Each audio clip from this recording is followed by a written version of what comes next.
함께하면 됩니다. 함께하면 됩니다. 함께하면 됩니다. 함께하면 됩니다. 화이팅!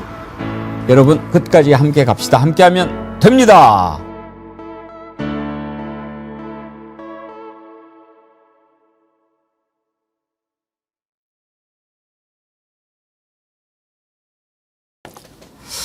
예, 1부에 상당히 긴 시간 인터뷰를 했는데 여러분 어떻게 보셨습니까? 2부에서는 네 분 패널과 함께 주요 이슈에 대해서 살펴보도록 할 텐데요. 지기현 판사가 또 이상한 짓을 했습니다. 어제 김용현 내란 사건 재판을 하는데 김용현이 말도 안 되는 이유를 내세워서 재판을 파행으로 몰고 갔는데도 지기현이 이를 용납한 것입니다. 김용현은 특검이 김용현에게 전 장관이라고 부르지 않고 피고인 김용현 이렇게 불렀다고 반발을 하면서 기피 신청을 하겠다. 소송 절차를 중단해 달라라고 요구했다고 합니다. 누가 봐도 이것은 재판을 지연시키기 위한 노림수가 뻔한데도 지기현은 그렇게 보기 힘들다. 기피 신청도 피고인의 권리다라고 하면서 재판을 마친 겁니다. 지기현이 누굽니까? 내란 속의 윤석열을 날짜도 아니고 시간에 맞춰서 풀어준 사람인데 더 말해서 뭐 하겠습니까? 지기현이가 이렇게 재판을 하는 둥 마는 둥 신용만 내면서 시간을 끌고 있는데도 법원은 겨우 딸랑 판사 한 명 더 늘려서 어떻게 해보겠다고 하니 이런 사법부를 믿을 수 있겠습니까? 민주당이 내놓은 내란 전담 재판부 설치 법안 빨리 통과시켜야 하겠습니다. 백운계 정치 1번지 2부 시작하겠습니다. 예, 여러분 이번에 추석 선물 우리 정어리몰에서 다 준비해 주세요. 특히 이번에 더 나함 좋은 이름으로 새롭게 만든 홍삼 100년 진고 정말 진액 엑기스 딱 들어있는데 가격이요 보통 한 병에 5만 원 6만 원 이렇게 하지 않나요? 근데 이번에 2병 을 39,900원에 무료 배송 이렇게 담아가지고 하니까 드셔도 좋고 선물하시기도 아주 좋을 것 같습니다. 지금 5세트, 10세트 구매하시는 분들이 많이 계신데 5세트만 해도 10개지요. 선물하시기 아주 좋을 것 같습니다. 나누시기도 좋고요. 이번에 출시 기념 특가로 아주 이렇게 좋은 가격에 선을 보이니까요. 이번 기회에 많이 구매해 주시고 대량 주문을 원하시는 분은 오른쪽에 전화번호 있죠. 1551-3158 1551-3158로 연락을 주십시오. 그러면 친절하게 안내해드리고 주문 접수도 도와드린다고 하니까요. 많이 연락 주시기 바랍니다.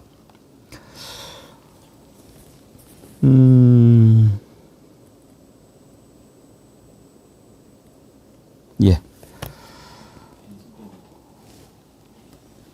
그리고 배도 오늘 우리가 맛있게 먹었는데 먹어보니까 정말 배가 벌써 이렇게 맛이 들었구나. 올여름 더워서 과일이 더 맛이 있을 수도 있어요. 너무 더우니까.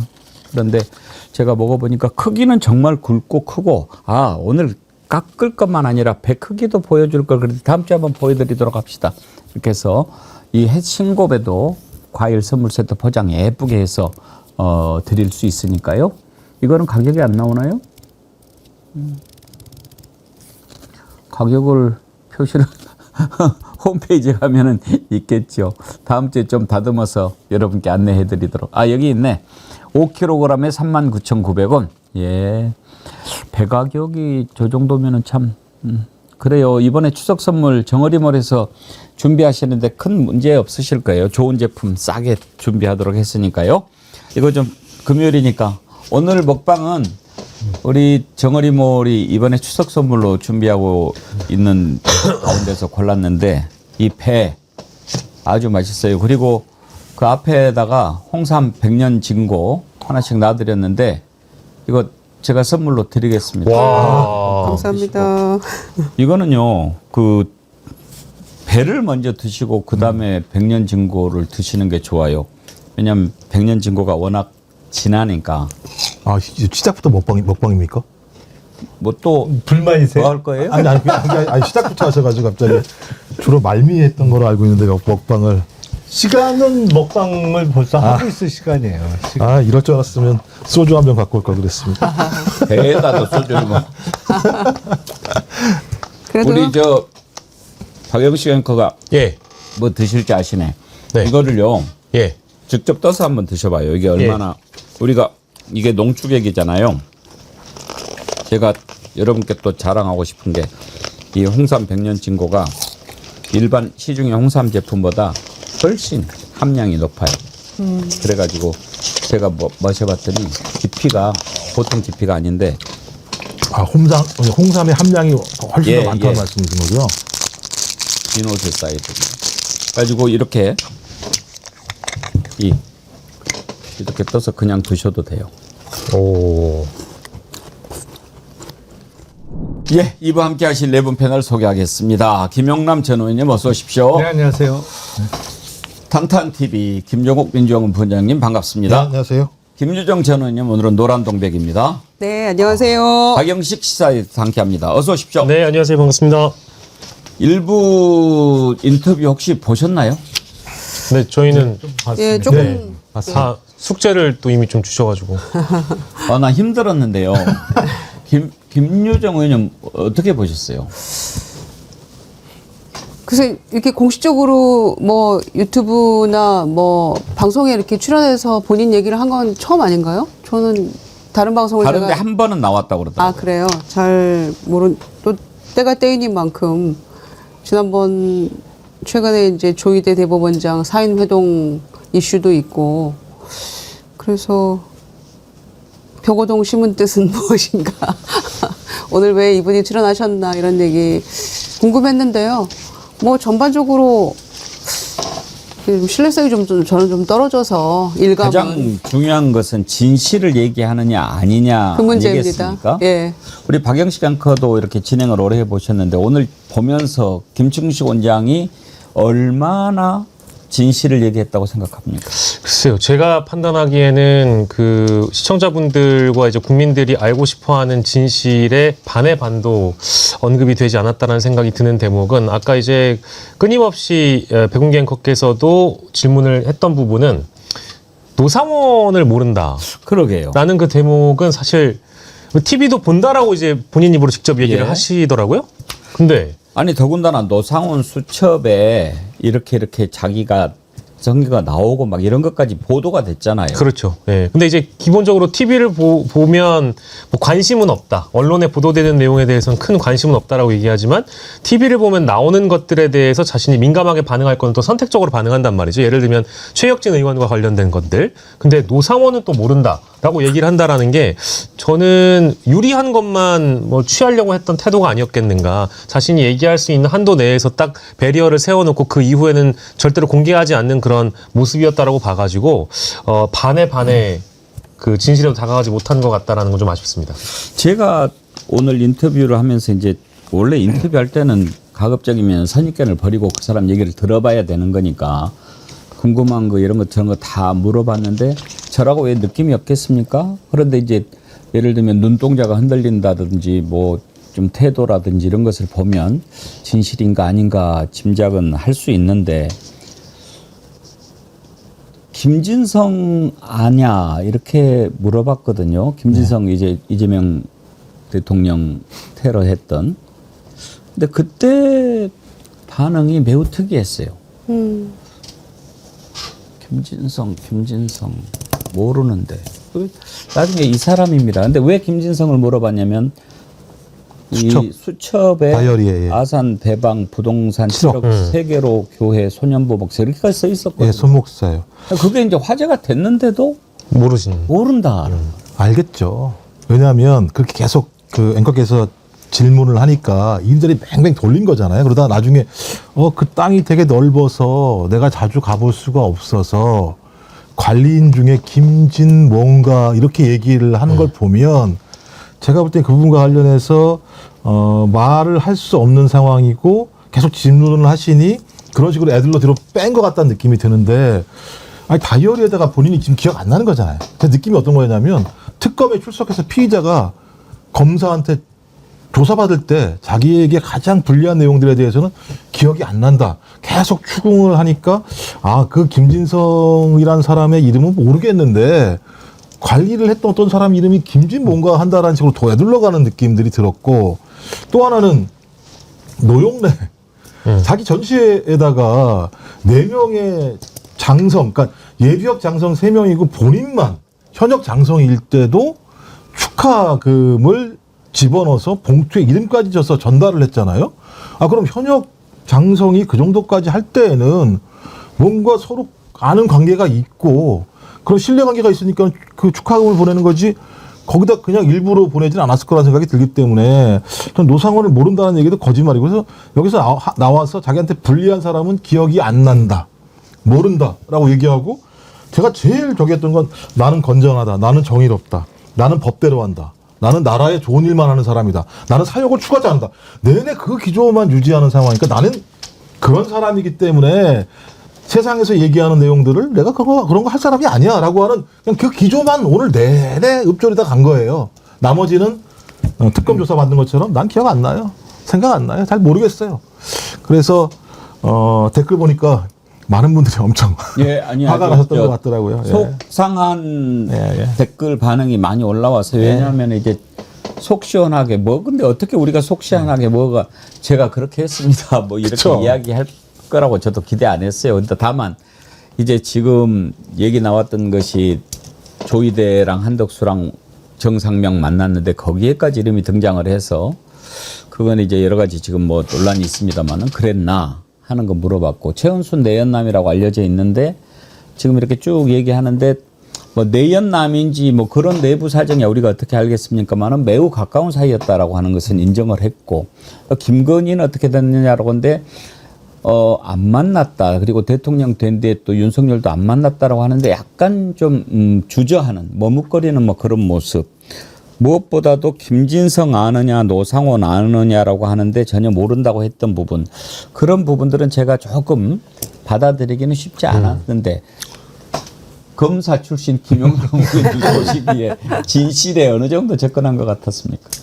그 인터뷰 진행하시느냐고 힘들었고 사실은 보는 사람도 힘들었어요. 예. 이게 짧지도 않고 장시간 이어지는 인터뷰인데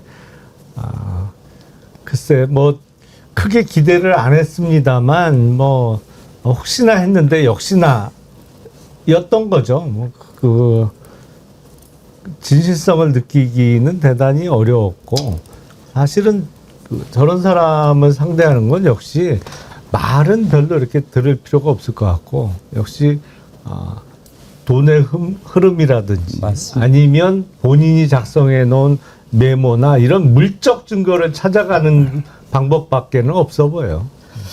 알겠습니다. 오늘 참 1시간 동안 인터뷰인데 저도 힘들었고 우리 애청자님들 박승만님 앵커님께서 파헤치고자 했던 진실 100분의 1도 안 되는 답변이었습니다. 결국 사기꾼에게 변명할 자리만 제공한 것 같군요.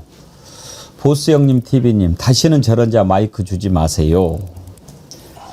예, 뭐 제가 선입견을 가지지 않으려고 합니다만은 예를 들어서 정말 죄를 지은 사람이 있다면 뭐 방송 인터뷰에 나와서 내가 죄를 저질렀습니다. 벌을 받아야 합니다라고 누가 얘기하겠어요. 다만 오늘 그 부분은 뭔가 좀 놀랐을 것 같아요. 지금 몽유도원도 하고 도요토미 히데요시 팔을 바꾸려고 했다라고 하는 것을 자기가 사실은 자랑하고 싶었던 거거든요. 그렇죠. 근데 그게요 문제가 있는 거죠. 그거를 무슨 권리로 무슨 힘으로 자격으로.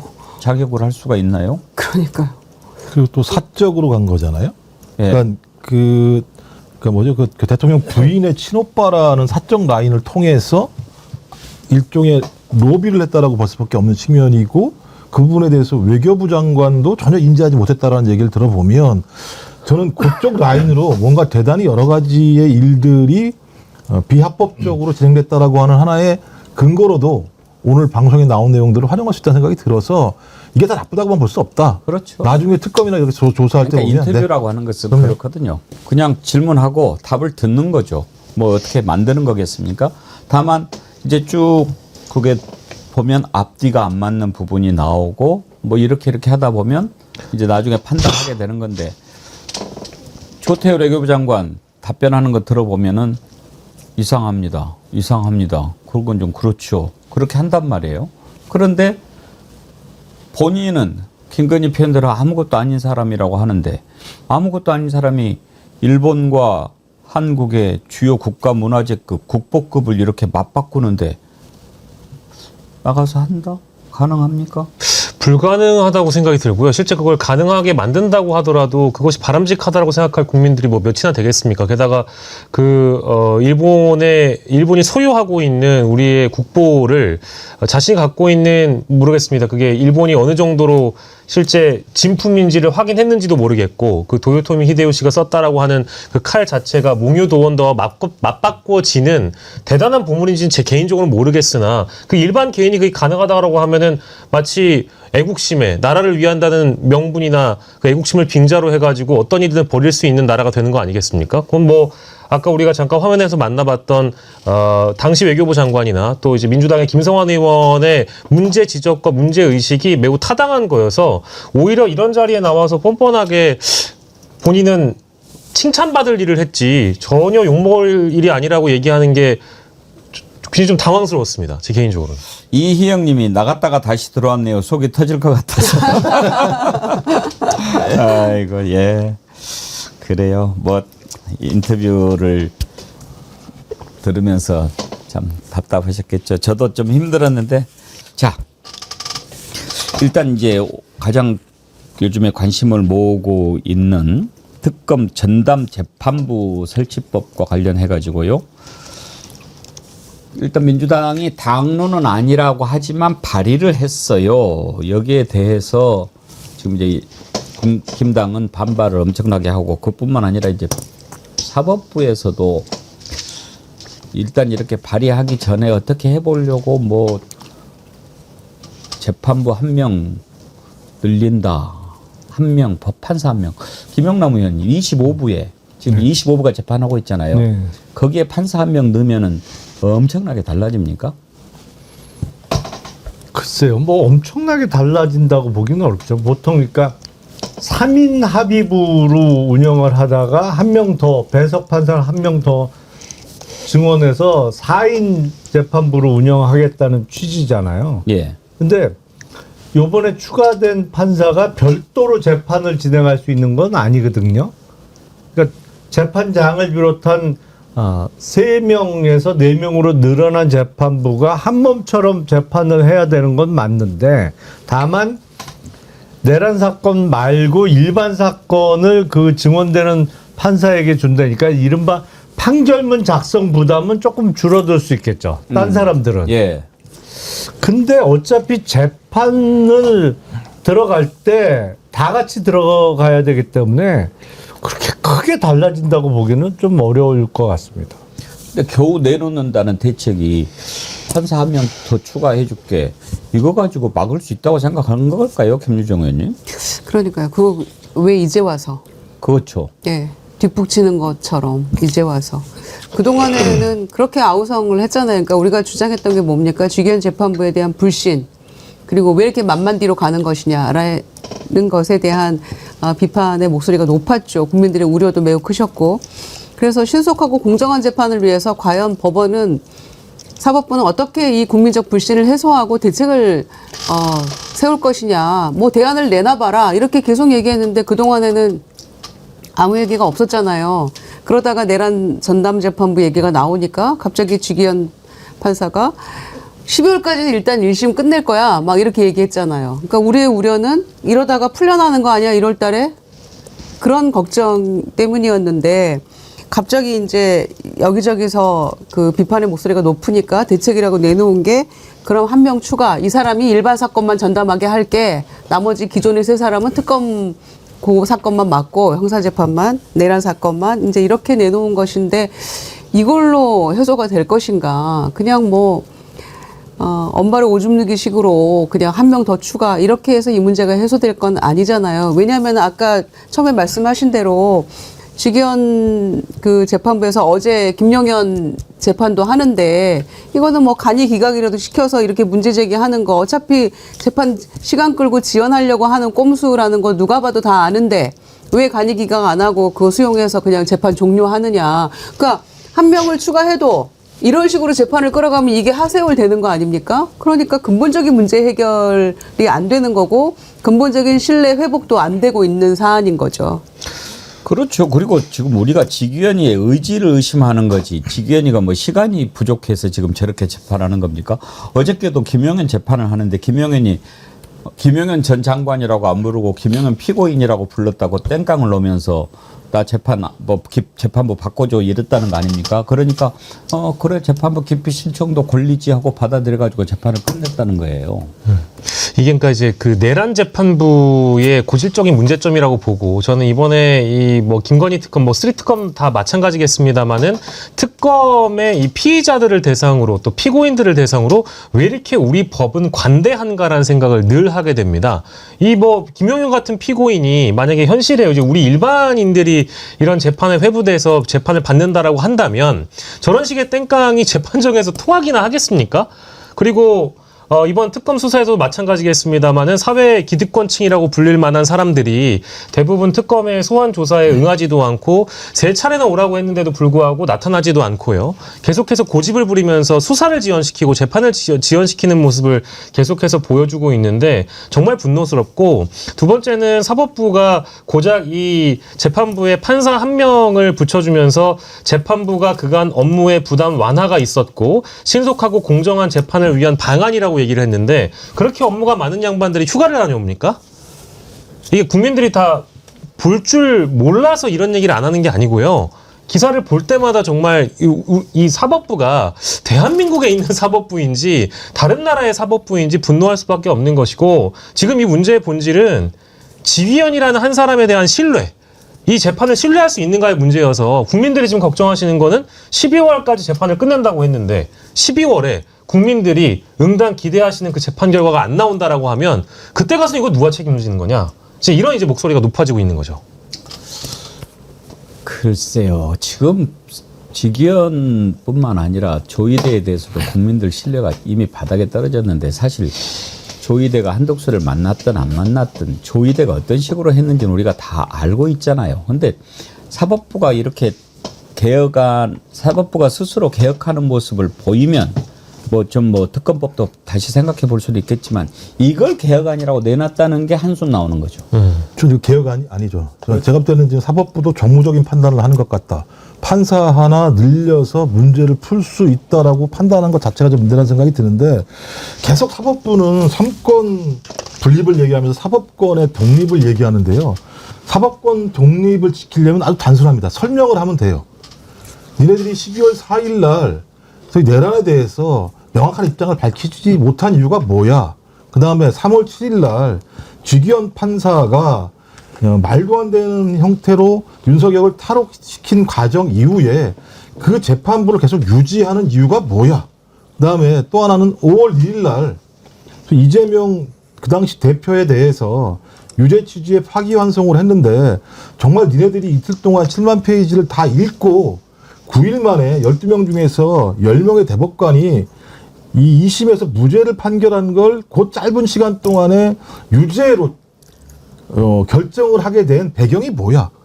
이 설명을 해서 국민들이 그래 그게 맞아 라고 얘기하면 이 문제는 해결되는 건데 지금까지 사법부가 이 부분에 대한 설명을 하나도 한 것이 없으면서 국민에게 불신을 당하고 있는 모든 직위원 판사를 비롯한 대법관들의 행위들을 옹호하는 것이 가장 큰 문제예요. 좀 단순합니다. 7만 페이지를 읽었다고 얘기하면 그것을 복사한 복사 기록을 내놓든지 아니면 그걸 프린트를 하지 않았다고 한다면 로그 기록을 우리한테 내놓든지 아무것도 내놓지 않으면서 사법권 독립을 주장하는 건 너네들이 제대로 읽지도 않고 저희 어떤 정치적인 의도에 따라서 판결을 했다라고 국민들을 의심할 수밖에 없어. 그런데 그렇게 의심하는 국민들 앞에서 사법개혁이라고 하는 우리의 주장 자체가 삼권 분립이라고 얘기한다면 그럼 우리는 어디서 예를 들면 민주주의의 원리와 원칙과 헌정체제를 지킬 수 있는 거야? 라고 하는 질문을 하는 거거든요. 답을 못하는 거예요, 사법부는.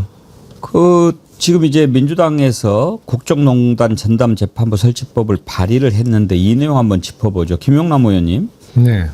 일단은 내란 전담재판부를 확대해서 3대 특검 사건을 다 맡긴다. 국회는 재판부 추천에 참여하지 않는다.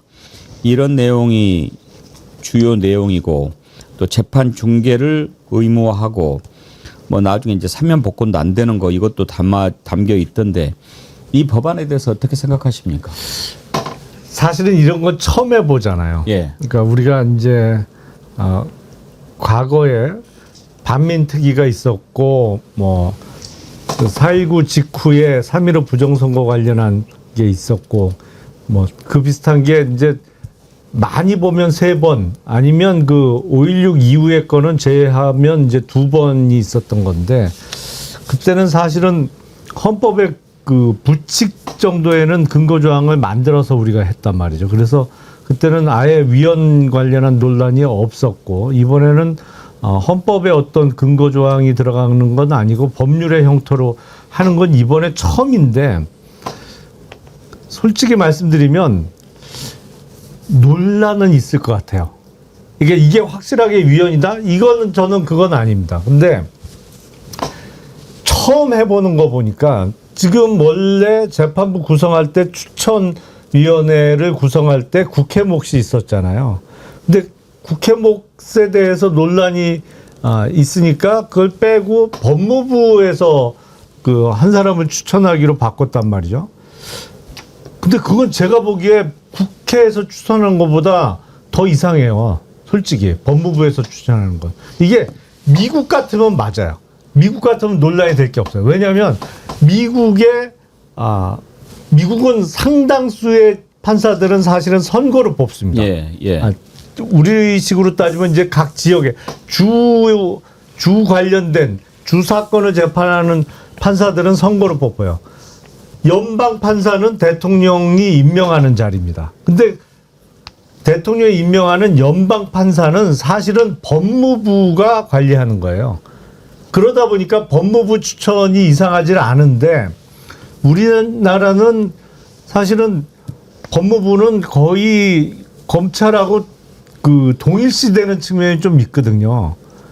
물론 법무부 산하에는 외국인 출입국 정책본부도 있고 교정본부도 있고 다른 기능이 있습니다만 그동안의 관행상은 법무부 있고 검찰로 인식되는 게 강했는데 기소를 담당하는 검찰하고 동일시되는 법무부에서 재판부 구성하는데 추천권을 행사할 수 있다?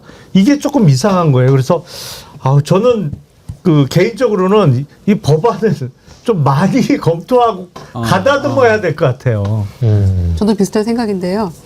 상권 분립에 대해서 이제 이게 위헌적 요소가 있다라는 이제 문제 제기는 저는 전담 재판부 같은 어떤 형태의 재판부는 필요하다는 생각이 우선이고요. 두 번째는 그런데 그러면 우리가 조금 정치하게 잘 만들어야 된다. 세심하게 이런 생각이 드는데 법무부에서 그럼 추천한 이제 판사회의, 대한변협 그리고 이제 법무부에서 한 사람으로 바꿨잖아요. 국회 추천 몫을.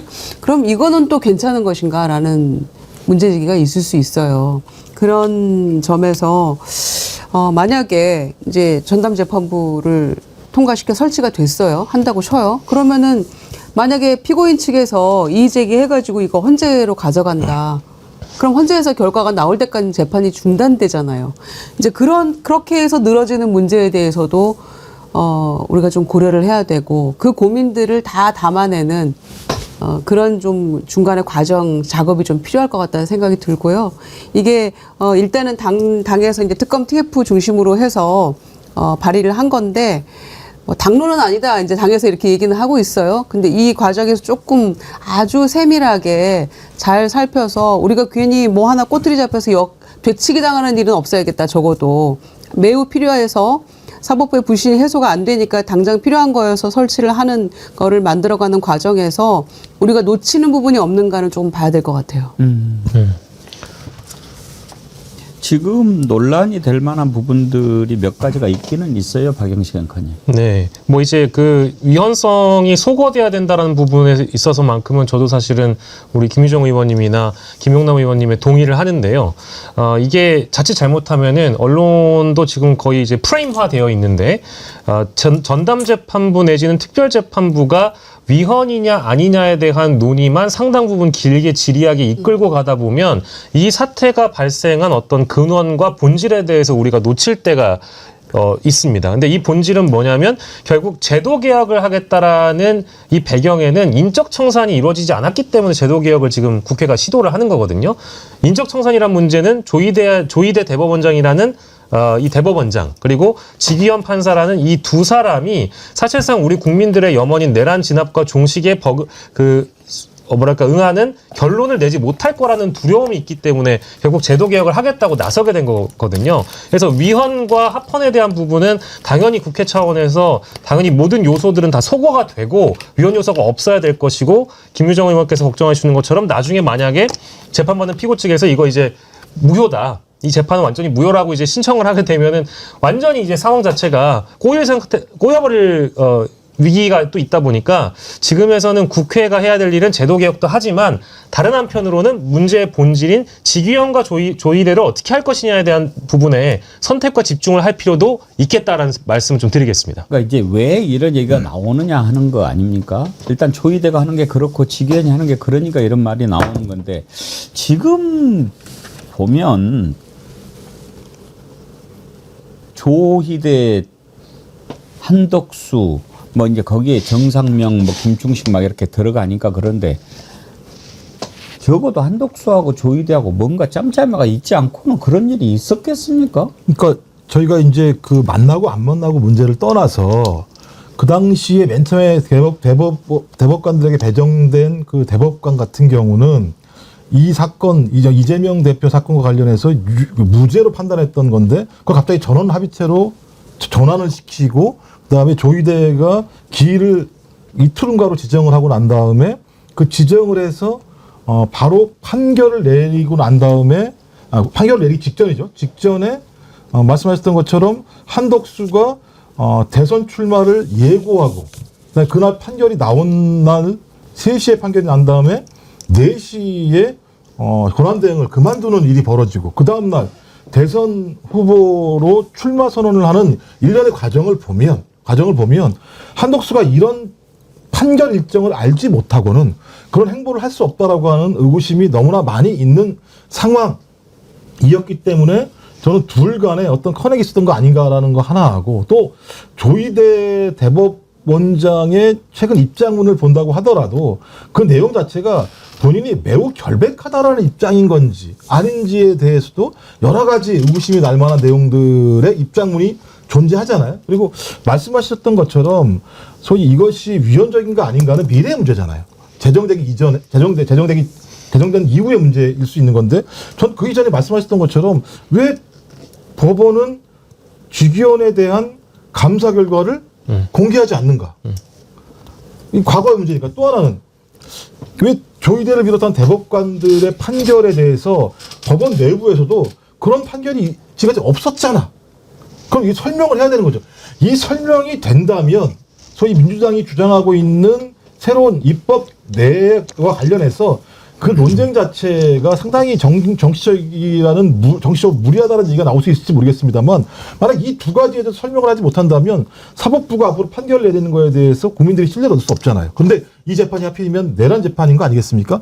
자, 그렇다면 지금 가장 중요한 문제는 위헌 논란이 중요한 게 아니라 직위원 감사 결과 그다음에 계속 그 법원에서 요구하고 있는 판사들이 요구하고 있는 대법관들의 이 판결이 왜 나왔는지에 대한 설명을 먼저 하는 것이 우선이다. 저는 그것이 지금의 핵심이라고 생각을 해요. 아무튼 아직 뭐 민주당은 당론은 아니다. 일부 의원들이 법안을 발의한 거다라고 하는데 좀 다듬어지고 어떻게 정리가 될지는 진행 상황을 좀 지켜보도록 하지요. 오늘 새로운 영상이 하나 들어왔던데 김건희가 병원에 이렇게 그 진료를 받는 모습이 영상이 있더라고요. 사진입니까? 아니, 영상인데 사진으로 사진 한번 볼까요? 예. 우리가 그 영상은 지금 쓰기가 힘든 모양이죠. MBN이 단독으로 취재한 것 같은데 김건희가 중앙대병원인가? 거기에서 이렇게 저혈압 증세로 치료를 받는 모습이 포착이 됐어요. 아마 수갑을 찬 듯 손에 뭘 덮었고 발목에는 전자 발찌도 차고 있었다라고 하는데 김영남 의원님, 네. 원래 수감돼 있을 때 외부 진료 가면은 저렇게 하고 갑니까? 그렇죠. 네. 도망갈까봐? 그러니까 원래 수감 시설에는 그 의료실이 있습니다. 예. 그 이제 의료 과장 내지는 뭐 실장이 있는데 그분들은 다 의사 자격이 있는 의사예요. 예. 그런데 일단 어디가 아프다 그러면 그 수감시설 내에 있는 구치소나 교도소에 있는 그 의무실에 가죠. 근데 거기서 예를 들어서 여기서 해결이 안 된다. 그래서 외부 진료를 나가야 된다고 하면 구치소장의 허가를 받아서 저렇게 대학병원이나 이제 외부에 있는 다른 병원에 나가게 되는 건데 근데 저혈압을 어떻게 치료하죠? 잘 모르겠네요. 저혈압이 대학병원 가면 치료가 되나요? 모르겠네. 저혈압 때문에 나가는 거는 저는 처음 우리 보는 것 정치 같은데. 1번지 1시간만 보면 바로 혈압이 돌아올 것 같아요. 저혈압 때문에 병원 갔다고 하니까 제가 혈압이 올라갑니다. 그러니까 역으로 김건희가 우리 정치 1번지 1시간만 보면 혈압이 올라가죠. 바로 정상으로 치료 가능한데. 그렇죠. 저혈압에서 이제 쭉 올라갈 오겠죠. 건데. 2시간 보면은 고혈압 되고. 뭘 먹이면 올라갑니다. 지가 안 먹으니까 저렇게 내려가는 거지. 혈압이 비정상적으로 낮다라는 일부 보도도 있고 뭐 이제 얘기를 들어보니까 뭐 두 자릿수라고 하더라고요. 예, 두 자릿수가 그 이제 저혈압 중에서도 가장 낮은 그러니까 딱 쟀을 때 높은 부분과 낮은 부분이 있는데 가장 낮은 부분이 뭐 40이라고 그랬나요? 뭐 50이라고 그랬나? 뭐 그런 보도도 일부 있더라고요. 그러니까 그 정도로 심각하다라는 거를 강조하고 싶어서 변호인 측에서 흘린 걸로 보이는데 저렇게 나와가지고 외부 진료를 받는 모습을 아마 더 노출하고 싶을 겁니다. 왜냐하면 결국 부창부수라고 해서 윤석열처럼 재판에 불출석하는 이유가 건강상의 이유를 지금 계속적으로 대고 있거든요. 마찬가지로 김건희도 재판에 앞으로 이제 불출석하기 위해서 혹은 또 앞으로의 어떤 수사에도 또 불응하기 위해서 저런 모습을 보여준다라고 봐야 될 것 같습니다. 예. 그나저나 이제 재판을 받게 될 텐데 윤석열은 계속 불출석하잖아요. 오늘 10번째 예. 불출석했는데 그냥 골석 재판하고 있는 거잖아요. 그 지점도 우리의 이 열받게 하는 대목이죠. 그걸 왜 계속 김건희는 재판에 나올까요? 뭐 상황 나온다고 봐야겠죠. 하기는 했다고 합니다만은 지금 저는 이제 병원에 이렇게 갔잖아요. 저게 윤석열이가 그전에 했던 수법이 아닙니까? 예. 동일하시죠. 병원에 갔다 와서 몸이 안 좋다고 자빠져가지고 이제 안 나오는 건데 혹시 그거 따라하기 아닌가 싶어가지고. 아니 결국에는 사실은 이른바 병보석을 노리겠죠. 예. 병보석. 네. 그러면서 이제 보석 근거를 좋아하니까. 맞습니다. 오늘 좀 하시는데요. 조금 상태가 안 좋긴 합니다. 그러니까 하나하나 이제 데이터 근거를 좀 쌓는 과정으로 보이는데 글쎄 이제 결국에는 재판부에서 허가를 해줘야 나갈 수 있는 거니까 보석은 근데 그 함부로 해주기는 어렵겠죠. 그리고 어떤 그 급진으로 진행되는 어떤 질병이면 모르겠는데 뭐 혈압 문제라든지 당뇨라든지 이런 거는 전형적인 만성 질환이잖아요. 예.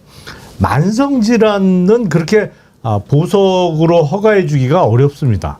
그러니까 그 만성 질환으로 인해서 급한 상황이 생겼다. 예. 어떤 장기가 그렇죠. 제대로 예. 작동하지 않는 장기 부전이 왔다고 하면 모르죠. 그건 다른 문제인데 만성 질환 때문에 보석은 거의 해주는 경우가 없거든요. 그러니까 조금 이제 속된 말로 네. 거의 죽을 지경이 돼가지고 이대로 놔뒀다가는 교도소에서 죽겠다. 그러면은 이제 내보내가지고 내주죠. 밖에서 저기 하게 하는 거지. 나 좀 아파요. 그렇다고 해가지고 풀어주고 그런다면은 안 아픈 사람 어디 있겠어요? 그럼요. 아픈데 한두 군데는 다 있어요. 구치소 안에다 병원 하나 차려야죠 그러면. 그렇게 말씀. 그게 다 병원 통한다고 있다고 그러면. 그러잖아요. 아니요 큰 병원이요. 거기서 왔다 갔다 하라고. 대형 종합병원. 네, 그런 것밖에 방법이 없는 거잖아요. 말씀하신 것처럼 일반인들은 꿈도 못 꾸는 거잖아요. 그러니까 이런 권력을 가진 자들, 돈이 많은 자들만 저런 방식을 통해서 변호인단의 조력을 구해서 밖에 나오고 아픈 척하고 실제로는 밖으로 나오잖아요. 끝내는. 그러니까 저런 방식들이 통하지 않는다는 걸 저희 사법부와 교도행정이 정확히 보여줘야 되는 상황인데 지금까지 그런 부분들을 보여주지 않았고 특히 이 내란 이후 과정을 보면 왜 윤석열과 김건희는 예외야. 왜 저 두 사람은 우리 대한민국에서 가장 인권의 넓은 부분들을 다 수용해 주는 거야. 그렇다고 대한민국에서 법 앞에 평등이라고 하는 헌법적 가치가 작동하고 있는 거야? 작동하지 않는다면 내란을 옹호하는 자들이 지금 쭉 깔려 있는 거 아니야? 라고 하는 의심을 가질 수밖에 없기 때문에 전 그런 측면에서라도 평등해야 됩니다만 저런 사람들에 대해서는 일정하게 좀 가혹할 필요가 있다는 생각이 들어요, 법이. 예. 통일교 한학자 어제 조사받고 나왔는데 구속영장 청구됐잖아요. 네. 다음 뭐 영장 22일 심사 날, 날짜가 잡힌 22일 날. 월요일. 날. 네. 예. 그러면 이제 화요일 새벽쯤에 결과가 나오겠는데 뭐 영장 월요일 밤에 나올 수도 있고요. 예. 결론이. 예. 영장 발부되겠죠. 그런데 어때요? 뭐 자기가 독생녀다 여기 이런 것을 얘기하는데 가장 많은 시간을 바쳤다고 그러는데 참 특검도 고생했겠다 싶고 권성동한테는 세뱃돈 줬다라고 하던데 그 세뱃돈이 1억이라는 겁니까? 아니면 세뱃돈은 따로 줬다는 겁니까? 뭐 100만 원 얘기 나오던데. 다른 얘기입니다. 다른 거예요? 예, 1억은 윤영호가 큰 거 한 장 서포트. 예. 2022년 1월 5일 날 여의도 중식당 예. 그 얘기고요. 세뱃돈 줬다는 거는 큰절 2번 하고 쇼핑백 2개 받았잖아요. 예. 권성동 의원은 그게 넥타이라고 그랬거든요. 예. 그런데 한학자 총재는 세뱃돈 준 거야 이렇게 얘기를 했는데 뭐 액수는 정확하게 알려지지는 않았어요. 그러니까 두 사람 말이 벌써 다른 거죠. 100만 원 나오던데 가오가 있지. 권성동이 몇 선이에요? 어? 4선인가? 5선. 5선이에요. 5선이나 되는 놈이 그 한학자한테 세배하고 100만 원 받으면 그거 좀 쪽팔리지 않나요? 아니, 그 제가 알기로는 권성동 의원이 1960년생이에요. 예. 윤석열하고 동갑이죠. 예, 그러니까 만 나이로 지금 65세. 예. 그리고 만났던 게 2022년 2월 8일과 3월이라고 하니까 그때 기준으로도 거의 우리 세는 나이로는 63세란 말이에요. 그러니까 환갑, 진갑 다 지난 나이란 말이에요. 그 나이에는 주로 세배를 받죠. 누구한테 세배하는 경우는 거의 없어요. 물론 뭐 지금 아버지한테는 하겠지. 그러니까 부모님이 살아 계시면 생존하 계시면 부모님한테는 하겠습니다만 자기 부모님을 제외한 다른 사람한테는 세배할 일이 거의 없는 연배란 말이에요. 그럼에도 불구하고 큰절을 했으면 근데 지금 요번에 보니까 한학자 총재가 변호인 1명 선임하면서 구속이 안 되고 하면 10억을 주기로 했다는데 그저 민정수석. 오광수 네. 10억 약속 받았다는 예. 거 아니에요? 그러니까 근데 그럴 때는 손이 크면서 왜 세뱃돈은 갑자기 손이 요만해져요? 아, 그리고 뭐 3월에 세배입니까? 2월에 가고 3월에 갔잖아요. 권성동 의원이. 근데 큰절 각각 하고 쇼핑백 받았다고 하는데 무슨 설날도 아닌데 뭘 세배를 해요. 독생녀니까요. 아니 근데 진짜 황당한 게 본인을 그 독생녀라고 주장을 하면 이게 예수 여동생이란 주장이잖아요. 그렇죠. 그렇죠. 그렇잖아요. 독생자인데 독생자 자기는 예수. 독생녀라고 네. 하니 2000년 만에. 2000년 2000살 차이죠, 그러니까. 2000년 만에 이제 자기가 태어난 여동생이란 주장인데 제가 보기엔 이거 특검 조사하면서 김충식 씨 인터뷰하는 우리 백 앵커보다 특검이 더 고생했겠어요. 이런 사람 상대로 조사하면서. 통일교 교리를 설파했다는 거 아니에요? 소환조사하는데. 특검한테 이 더나함 홍삼 진거 하나 보내. 근데 저는 이제 이거 먹고 그래도 지금 조금 돌아왔어요. 힘들었어요. 근데 저는 이게 100만 원 그러니까 이제 그 권성동하고 한학자가 진술이 같은 부분은 2022년 2월과 3월에 2번 방문해가지고 절한 거 맞다. 그리고 거기까지. 쇼핑백 서로 주고 받은 거 맞다. 근데 그 안에 권성동 쪽에서는 넥타이를 받았다라고 한 거고 한학자는 100만 원을 줬다. 세뱃돈을 줬는데 100만 원 정도 줬다라는 겁니다. 근데 이 100만 원의 경우에는 뭐 모르겠습니다. 제가 판단하기에는 아마도 법률 전문가들의 조언이 있었기 때문에 청탁금지법상 그게 회계연도 최대 300만 원이고 1회당 100만 원이죠. 그 기준 딱 맞춰가지고 거기까지는 얘기하게끔 해준 것 같아요. 그래야지 이제 법에 좀 저촉되지 않을 수 있는 거니까 그건 조언을 받았는데 다른 조언들은 좀 통하지 않았다라고 제가 느껴진 것은 거기에서 통일교 교리를 설파하고 이래버리면 그리고 대부분의 혐의에 대해서 거의 부인하는 듯한 자세를 아마도 보였을 겁니다. 왜냐하면 기자들한테 나와가지고 휠체어 타고 나와서 기자들이 막 질문하니까 승질 내고 막 아니야 막 이러지 않았습니까? 그런 태도로 아마 특검 검사들한테 임했을 거거든요. 어떤 부분에서는 그러면 이거 바로 영장 쳐야 되겠다라고 아마 검사들도 판단했을 것 같아요. 아니 그런데다가 무슨 세뱃돈 100만 원을 쇼핑백에 줍니까? 어떤 쇼핑백에 줬다는 얘기야? 그렇죠. 100만 원을, 그게 100만 원을 100만 원을 쇼핑백에 담아줄 정도면 10,000원짜리도 아니고 적어도 1,000원짜리로 줬어야 돼요. 1,000원짜리라고 1,000원짜리 100원짜리로 줬 그러니까 그게 1,000원짜리 그거는 쇼핑백 찢어져요. 이 우리가 만든 특별한 이런 정도 아니면 북날라 뿡따님 선동아 나한테도 저래라 나도 세뱃돈 줄게. 지난번에 그 영장 심사 받으러 가는데 뭐 거기 있던 사람들이 선동아 나한테도 저래라 세뱃돈 줄게 막 돈 줄게 막 그러더라고요. 아이고 참. 오늘 그 백운기의 정치 1번지 시작하고 처음 있는 일이 생겼어요. 오늘 북날라 뿡따님도 제가 오늘 좀 처음 뵙는 아이인데 새로운 분들이 많이 오셨어요. 그래서 오늘 그 누구야 김충식 인터뷰한다고 그러니까 많은 분들이 오셨나 보다 했더니 막 이상한 분들이 와가지고 야야 백운기 저 완전히 지금 약 먹었다 막 이렇게 하면서 선동을 해가지고 권성동 같이 우리 백운기 정어리 TV 생기고 처음으로 구독자가 줄었어요. 그래가지고 우리 시작할 때 5,699명이었거든요. 지금 5,590명이에요. 100명이 빠져나간 거예요. 그럼 또 저희 100명 채워야 방송 끝나는 거예요? 200명이지.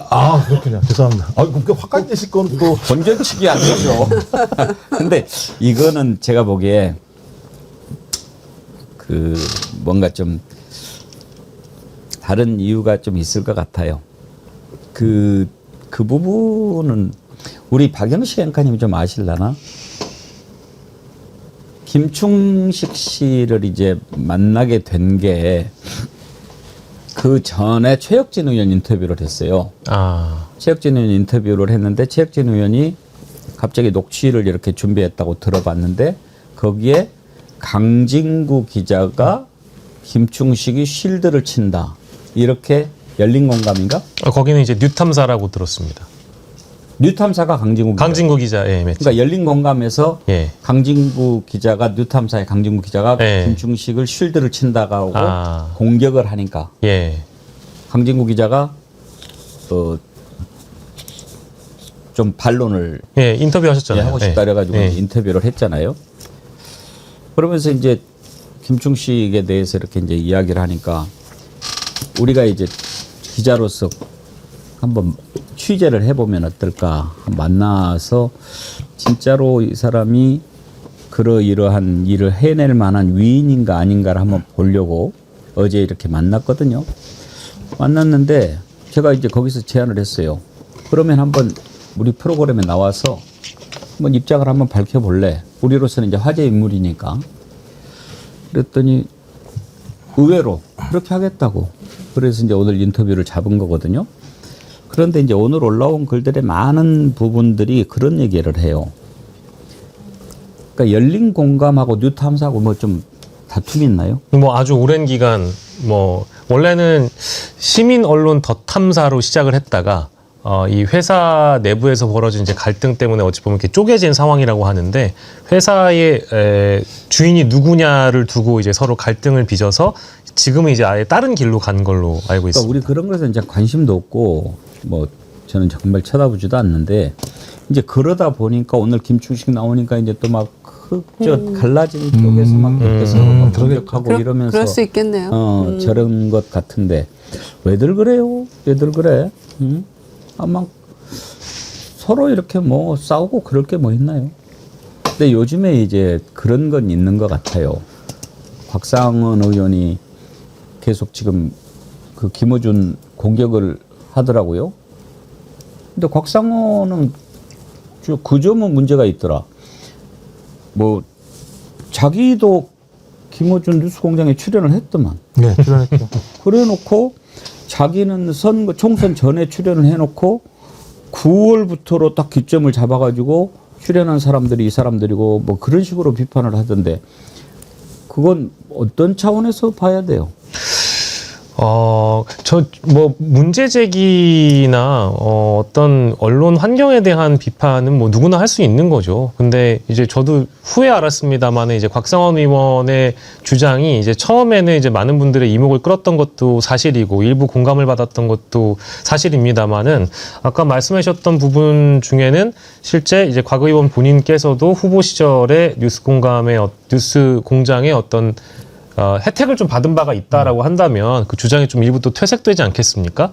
지금은 이제 이게 아주 뜨거운 논란이 온라인상에서는 되지 않는 걸로 알고 있습니다만은 이제 그런 차원에서는 주장이 좀 힘을 잃어버리는 그런 결과를 낳을 것도 같은데요. 다만 이것이 본질이 아니라 실제 저희가 지난주에도 일부 언급을 했습니다마는 이 유튜브에 대한 어떤 영향력 그 이외만큼의 어떤 책임도 뒤따른다는 차원의 그런 원론적인 어떤 교훈이자 문제 인식이라고 우리가 받아주는 게 맞을 것 같습니다. 예, 아이고 뭐 그건 제가 쳐다보고 싶지 않고요. 아무튼 그런 것 저런 것 떠나서 그냥 정의와 상식만 생각하세요. 뭐 다른 거 생각할 필요가 뭐가 있습니까? 지금 우리가 싸워야 할 대상들이 뭡니까?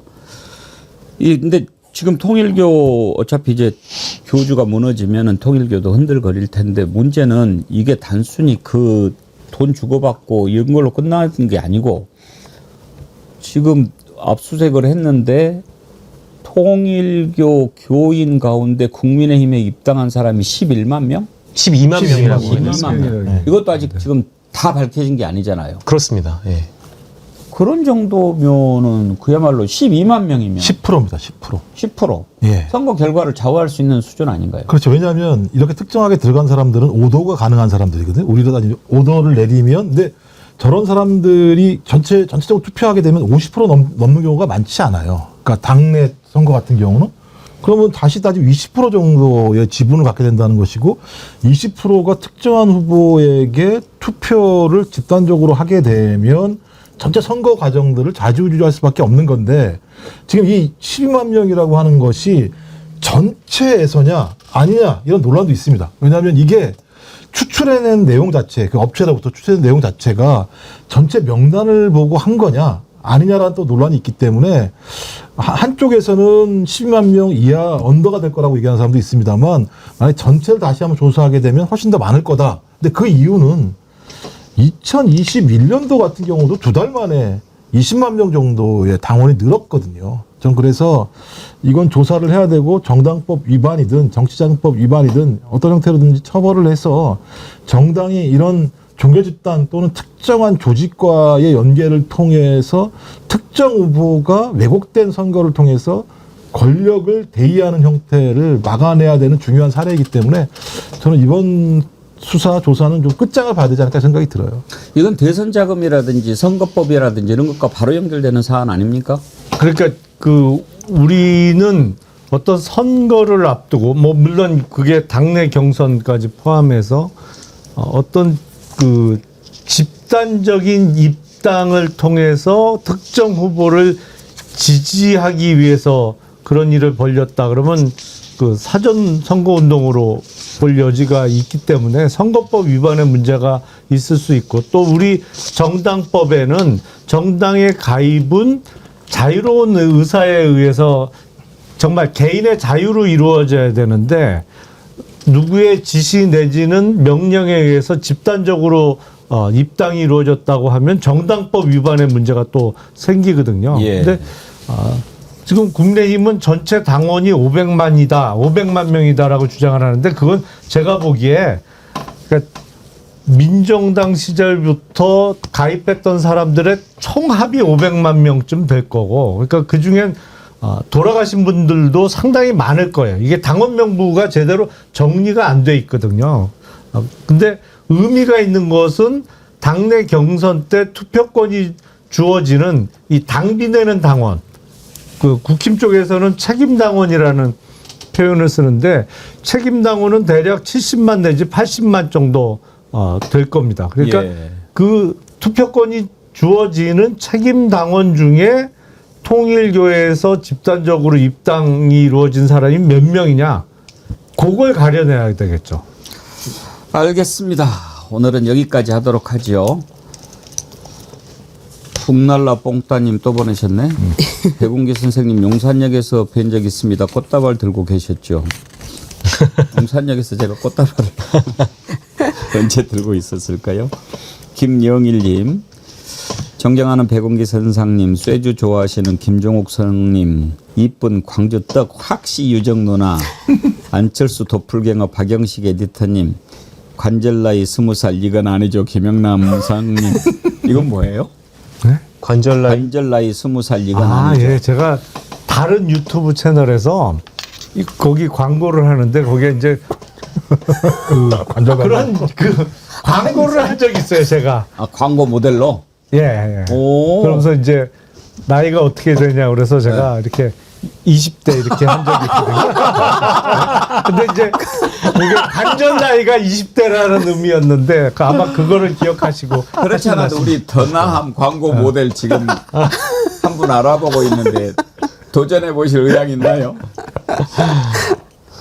이왕 김충식 부른 김에 윤석열, 김건희도 데려다가 대진심을 해보시죠.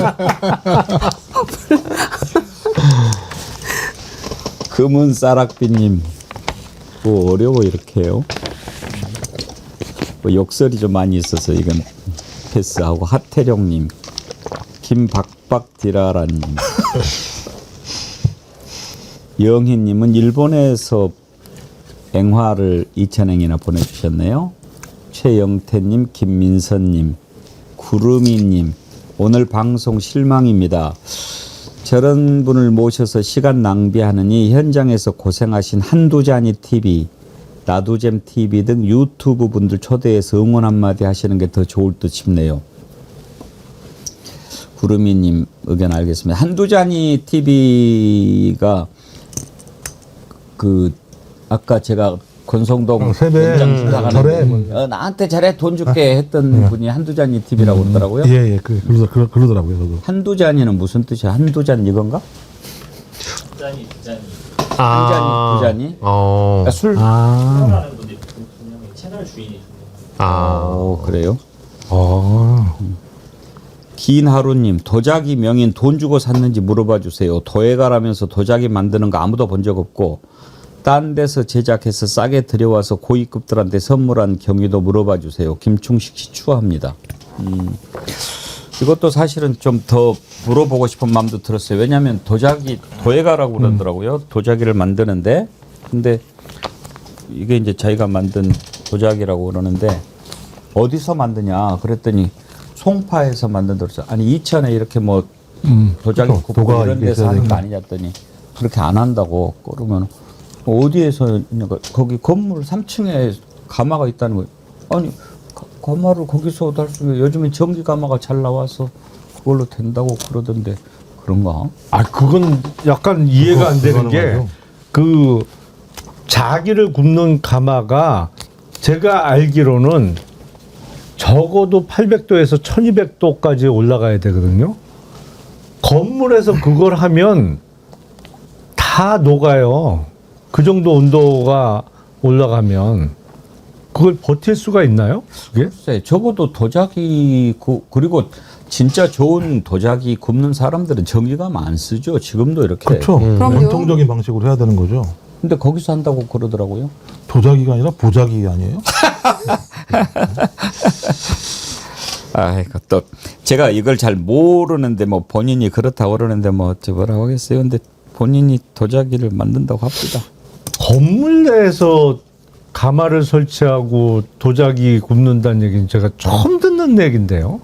그 정도 민원이 들어와도 엄청 들어왔을 텐데. 네. 저도 처음 봤어요. 자, 힘든 하루였습니다. 함께 해주신 고생하셨습니다. 좀 드셨어요? 다 다 먹었습니다. 네. 뭐 방송 안 했어요? 이렇게 마이크 가리고 살짝 방송 나가 영상 어때요? 나갈 때 배 진짜 맛있네요. 맛있습니다. 아시죠? 예. 아삭아삭하고. 아니, 맛이 벌써 다 들었네요. 그러니까요. 예, 추석 근데 전에 맛 안 들 때가 있는데. 제가 방송을 제일 열심히 한 것 같네요. 그런 것 같아요. 네. 어. 근데 맛있긴 맛있습니다. 소주가 없어서 그렇겠죠. 그렇죠. 담가 먹어야 배가 되는데. 아주 꼭 뭐라고 그럴까? 애기 같아요. 아주 부드럽고 아삭아삭합니다. 삭삭하고 아주 좋았어요. 예. 김영남 의원님, 김유정 의원님, 김종국 원장님, 박영식 에디터님 나 한마디 힘 좀 해주고 가나요? 오늘 기빨려가지고 너무 힘든데 뭐 한번 해주세요. 예, 오랜만에 왔는데요. 예, 저도 대장동 백현동에서 매일 조깅을 하고 제 건강을 다스리고 있습니다. 이렇게 기운이 빠질 때는 여의도 산책 한번 하고 좀 건강을 챙겨야 되지 않을까요? 예, 고맙습니다. 요즘 발음도 안 좋아진 것 같아요. 아니 들을수록 비슷해요, 진짜. 이제는 거의 빙 수준이에요. 예, 함께 해주셔서 감사드리고요.